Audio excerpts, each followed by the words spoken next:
I have been asked many times to testify about how come Israel is such a startup nation and whether or not those conditions can be replicated in other places in the world. I don't know how much you know about that. So actually, until 1985, there was zero venture capital in Israel. There were no startups. It was pretty much a socialist country with a very strange structure that the biggest union, called the Histadrut, owned both the banks and the largest companies in Israel. So this just gives you a kind of sense of perspective that things can change very fast in 30 years. What provoked the change is that socialists failed, right? Communists failed and so forth.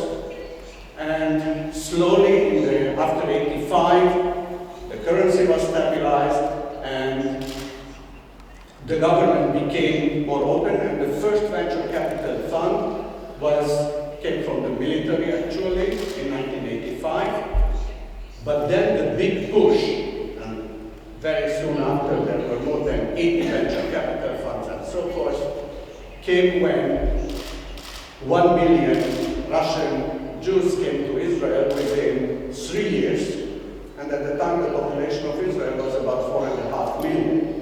It turns out that from the 1 million that arrived, 600,000 were scientists, engineers, and technicians.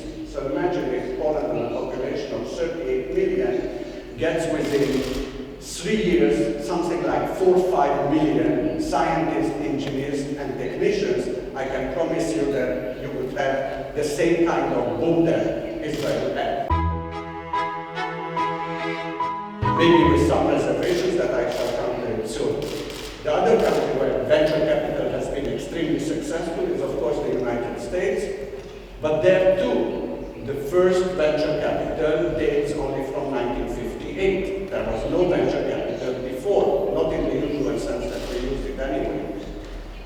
The interesting thing is that also in the US, the start was military. In 1958, the US was in panic that Russia would throw an atom bomb on, that was after the Sputnik, the Russians sent the Sputnik, and the United States shows that they are falling far behind in terms of technology.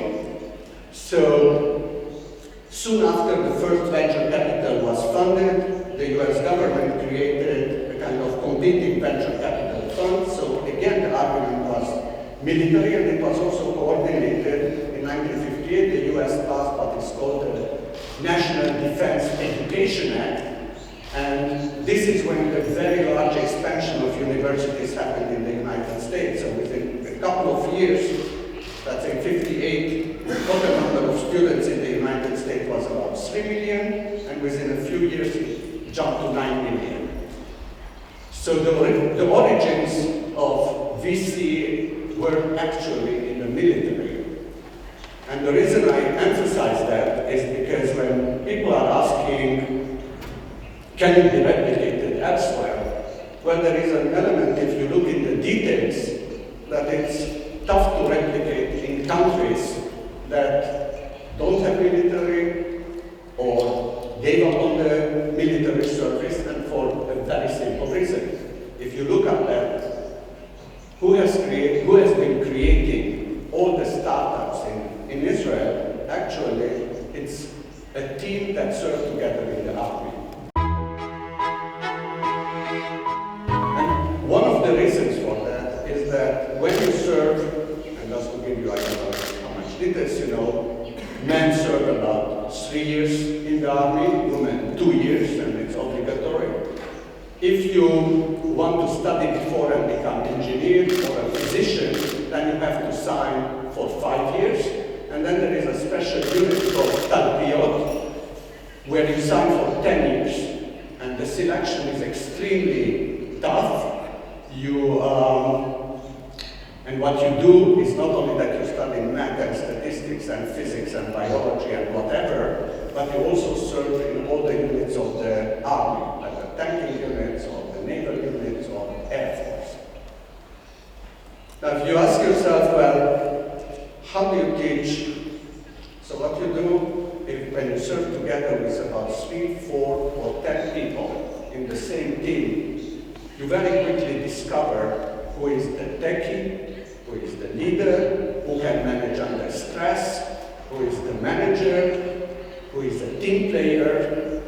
And these are not characteristics that if you do not have some kind of military service that you can discover.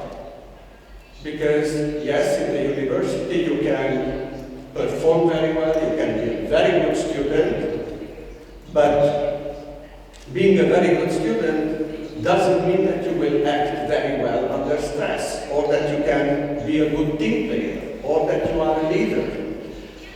Often when you are in a kind of tough situation on the front or somewhere else, you have to make decisions very quickly, and you don't have even time to consult to call up your officer. So there is much more responsibility and accountability that even as a very young person at 18 and 19, you have to take. And later you report what you did to your officer. So there is that kind of openness that later in a company, you don't have that kind of hierarchy, that even if you in the company work on the floor, often that guy can go to the CEO, open the door, call him by the first name and say, you are doing something wrong, I have another idea. Again, these are kind of features that it's extremely difficult, I would say, to teach in other society, and kind of by accident of history, they are being solved there, or they were solved in the US for a while. What can, let's say, Poland do to be a startup nation? Well, first of all, I would say you must find a kind of institutions where young people come together. So people often think that university is the kind of place, I would say, of business schools and so forth, not necessarily.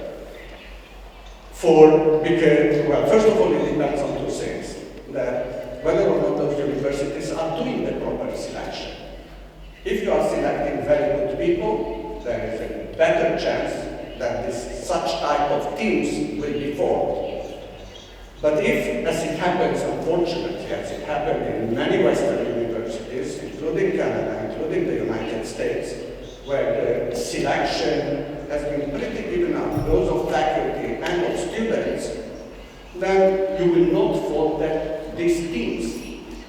And here, I would say, universities, because of that accidental start in 1958, the way they have been subsidized,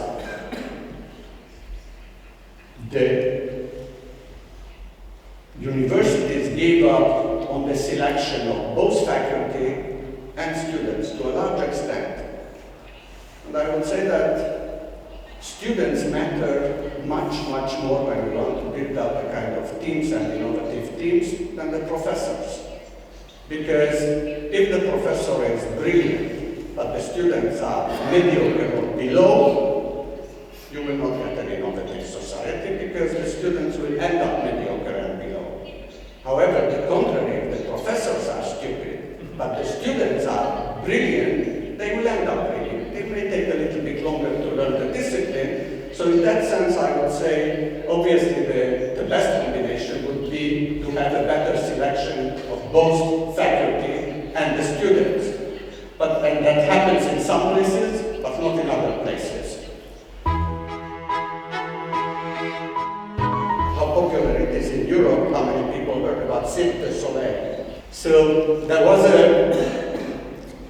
a guy called Guy Laliberté, who was a street entertainer in Quebec City, walking on those high, I don't know how to call them, and blowing fire from his mouth. I don't know how to call them in any language. A kind of, just entertainer. His idea was that all the circus business had to be discarded because these were tired animal acts. Animals shouldn't be used in circus and so forth, and he wanted to reinvent the circus as a kind of extravagant, acrobatic, something wonderful. So imagine this street entertainer goes to the government fund and asks for, give me $10 million because this is my idea. Well, I want to see how many bureaucrats can take, finance a circus. We know we are financing politicians there in North America who look like circus acts, but politicians don't want competition in that respect. So I don't know, Europe may be a different place. But anyway, the guy succeeded to find a venture capital finance team. And by now, those of you can look it up, actually not only succeeded, mostly North America, Asia, apparently not so much in Europe. He has at one point some 8 shows going in Las Vegas alone. And his value, his private wealth, it's not a public company, is valued around $2.5 billion. But he also created much more, actually. Because of him, Montreal became the cluster of training all the acrobats for circuses around the world. So just one guy, but the question is, how many of you, if you were in a kind of fund like that, would give him $10 million? And I'm not so sure that many of you would give him that amount.